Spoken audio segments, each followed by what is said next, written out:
Zach Osterman joining us now. Jim will be, I'll check in with him in just a second. I want to go ahead and bring in our man from the Indy Stars, Zach Osterman. You've been all over the Curt Cignetti hire, which obviously that's been the topic of conversation for most of today.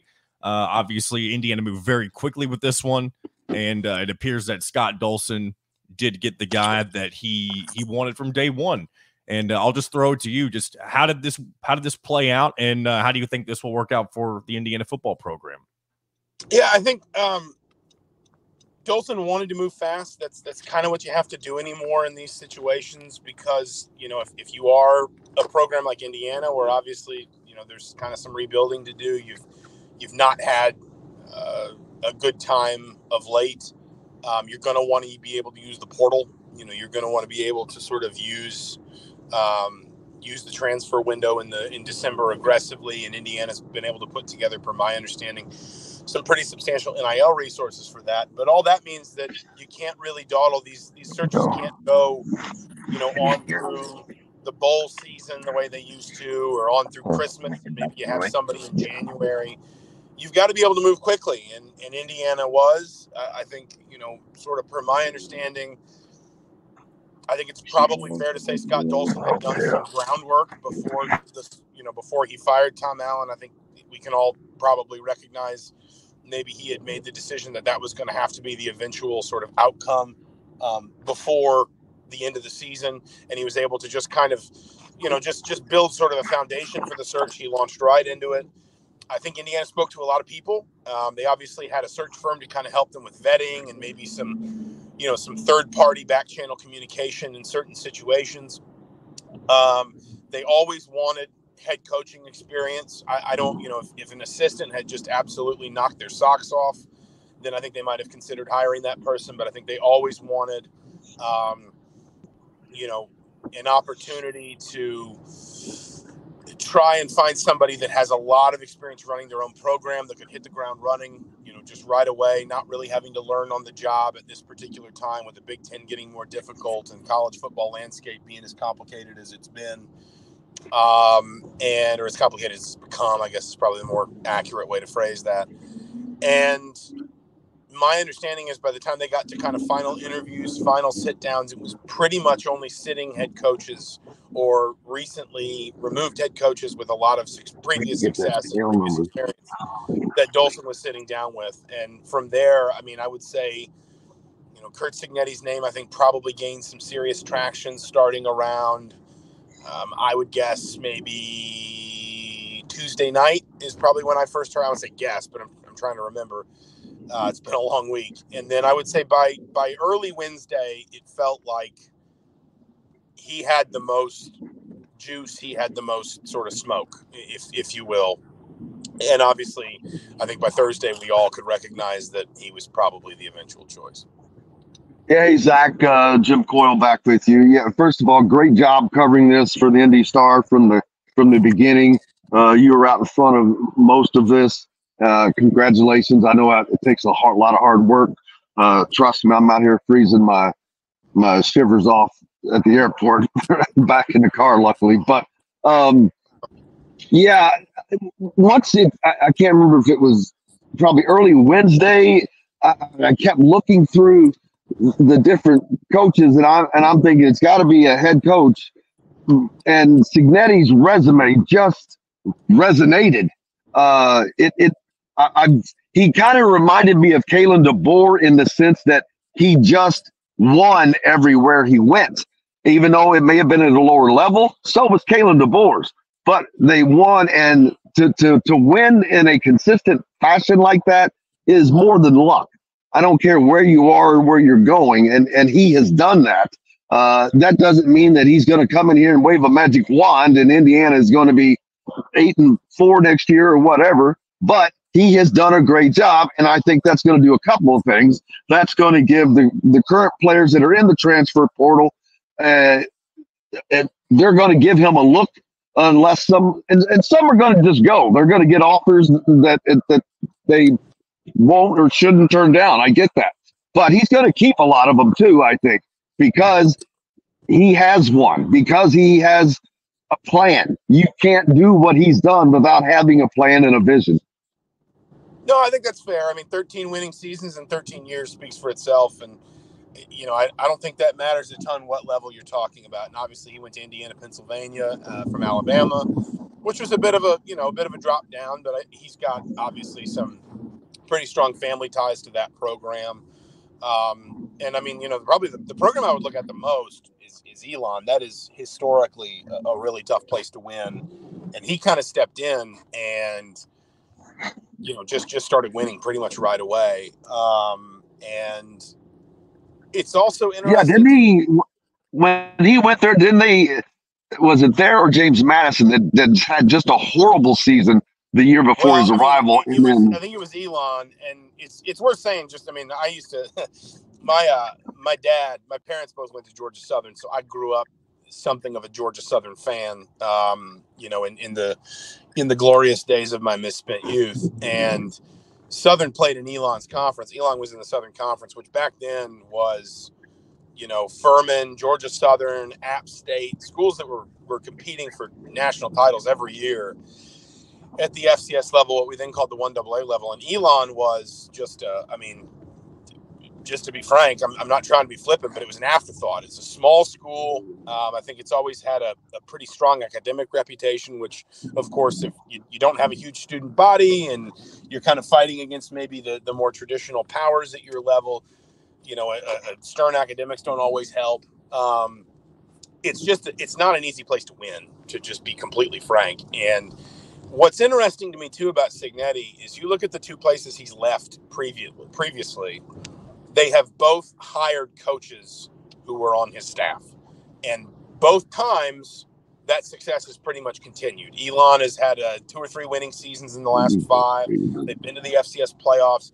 Indiana, Pennsylvania, I think, has always been a pretty good program at the Division II level, but they hired, I want to say, Cignetti's defensive coordinator when he left for Elon, and he's just kind of carried on that winning, just kind of without any real interruption.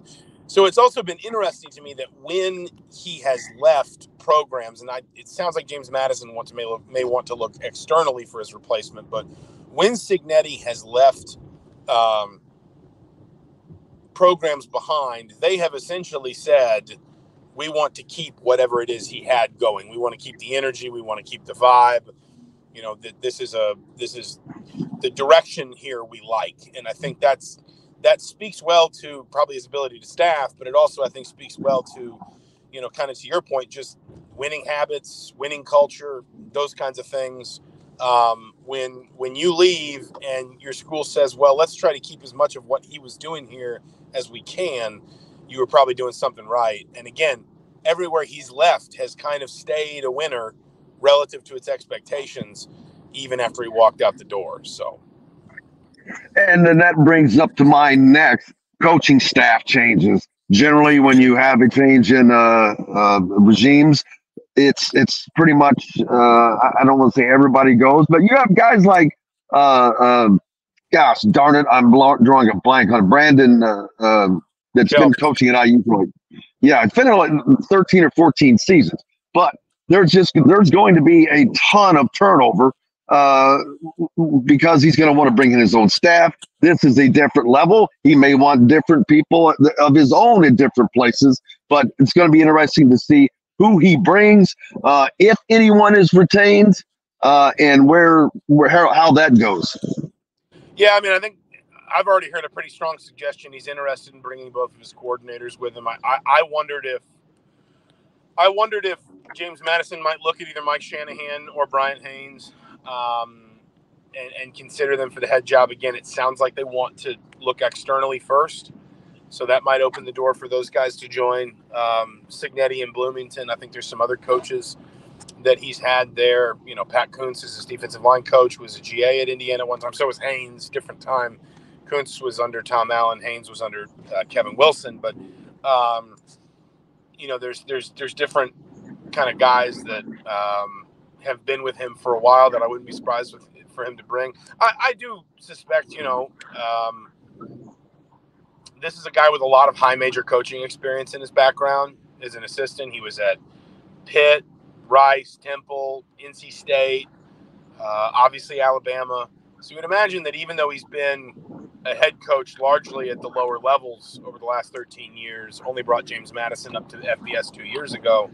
He probably still has some pretty good contacts and some pretty good connections. And if Indiana makes available the staffing salary pool that I expect them to, I wouldn't be surprised to see him try to take that for a walk and just see if there aren't maybe a couple positions where he can add some really meaningful, impactful names.